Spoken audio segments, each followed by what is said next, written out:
બધા ધંધા ખોલે છે તો પૂરી સેન્ટરો પર પૂરા ઉભા કરો ને. અમારા લોકો અહીંયા 30 તારીખથી આજે 4-5 દિવસથી ધક્કા ખાય છે. કેમ તમને ખબર નથી પડતી? પણ આપણે દરરોજ કરીએ છીએ. દરરોજ કરો. સરકારને તમે કહો ભાઈ અહીંયા કેન્દ્ર નથી ચાલતા, એ સરકારને વાત કરો. જો મામલતદાર શ્રી, આ લોકોને તમે જ રેશન કાર્ડ આપ્યા છે, બરાબર છે? સરકારે જ રેશન કાર્ડ આપ્યા છે, તેને કેવાયસી કરવાના 2 મહિનાથી આ લોકો ધક્કા ખાય છે. આધાર કાર્ડ આપણે જ આપ્યા છે, સરકારને કહો આપણે જ આપ્યા છે, તેને અપડેટ કરાવવાની શું જરૂર પડી ગઈ છે? ICDS તમારે ડેડિયાપાડામાં કેટલા કેન્દ્રો ચાલે છે પૂછો અમને. ડેડિયાપાડામાં આપણે ICDS નું 2 ચાલે છે, એક અહીંયા. પોસ્ટમાં કેમ નથી ચાલતું? BSNL માં કેમ નથી ચાલતું? ભાઈ તમારી જવાબદારી નથી? એને પૂછ્યું છે, બોલાવો એ લોકોને. નથી.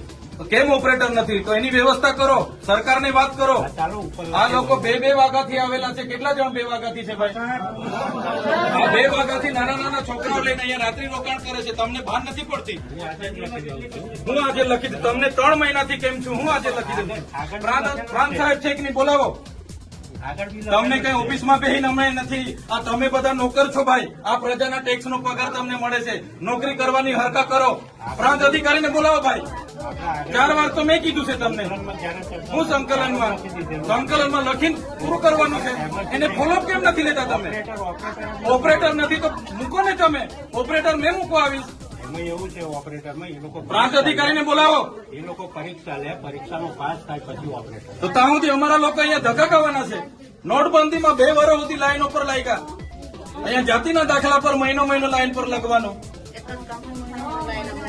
સીધું કામ કરવાનું હોય ને તો કરો, નહીં તો ચાલતી પકડો. તાળા મારી દઈએ અમે તમારી મામલતદાર કચેરીને. બંધ કરી દો. આ 29-30 તારીખના લોકો છે. 30 તારીખથી કોણ આવે છે ભાઈ? આ બધા 4-5 દિવસ થયા. તમને ભાન નથી પડતી? પ્રાંતશ્રી, અહીંયા વ્યવસ્થા કરવાના હોય તો હરકા કરો.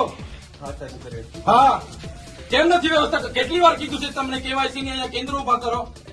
ભાન નથી પડતી તમને?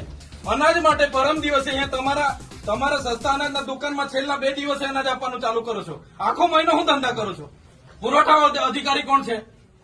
પુરવઠો તમે 28 તારીખે કેમ આપ્યો? આખું મહિનું શું કરતા હતા તમે?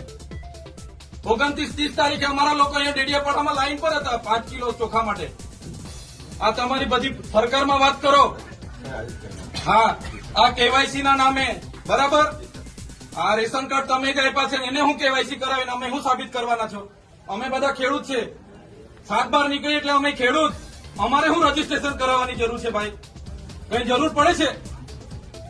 એટલે આ બધા ધંધા બંધ કરો. અમારા લોકો છે ને નોટબંધીમાં કેટલા મરી ગયા, અહીંયા કોરોનામાં કેટલા મરી ગયા. હવે તમે આધાર કાર્ડ અપડેટ કર્યું છે. નાના છોકરાઓ મહિનાથી આટા મારે છે. સરકારને કહો આ બધા રામાયણો, આ બધા તાઇફા બંધ કરે. આ બિચારા 2 વાગ્યાના ઊંઘે છે અહીંયા. શું ધંધા કરો છો તમે? કેન્દ્ર ઉભા કરો ને. તમારું અહીંયા પોસ્ટનું કેન્દ્ર નથી ચાલતું, BSNL નું નથી ચાલતું, ICDS માં 40 જણ નકાળે છે. શું કરવાનું અમારે? બોલો. અહીંયા તમારા આખો દિવસ 40 જણના કૂપન હો જણને આપે છે. કેટલા જણને કૂપન આપે છે? અહીંયા અભિહાલ શું કરવાના છો નક્કી કરો. કલેક્ટરને બી ફોન કરું છું. બાકી તાળા મારી દઈએ હમણાં તમારી પ્રાંતને બી, મામલતદારને બી. બંધ કરી દો. સર્વર નહીં ચાલતું હોય, ફરવર નહીં ચાલતું હોય તો કેવું ને સરકારને? આ બધી નાટક શું કરવા, રામાયણ શું કરવા કાઢે છે? સર્વરોની પહેલા વ્યવસ્થા કરો, પહેલા સર્વરો કરો, કેન્દ્ર ઉભા કરો, પૂરતા ઓપરેટરો રાખો, પછી આ બધી સિસ્ટમ બહાર પાડો. પહેલા સિસ્ટમ બહાર પાડો તો નહીં લોકો અટવાય છે. રાતે હિયાળામાં નાના પોયરાઓને લઈને આ લોકો ઊંઘે છે. તમે હમણાં વાત કરો, કલેક્ટર શ્રી સાથે વાત કરો, સરકારમાં વાત કરો. બાકી હું ટાળા મારી દઈશ હમણાં. બધા બહાર નીકળો. કેટલી વાર કીધું છે તમને? સંકલનમાં 2 વાર કીધું, જિલ્લા સંકલનમાં 2 વાર કીધું. કઈ ભાન નથી પડતી તમને? અધિકારીઓ થઈને હું ચાલે છે? જિલ્લા સંકલનમાં તમને 2 વાર કીધું કે નહીં? તાલુકા સંકલનમાં તમને 2 વાર કીધું.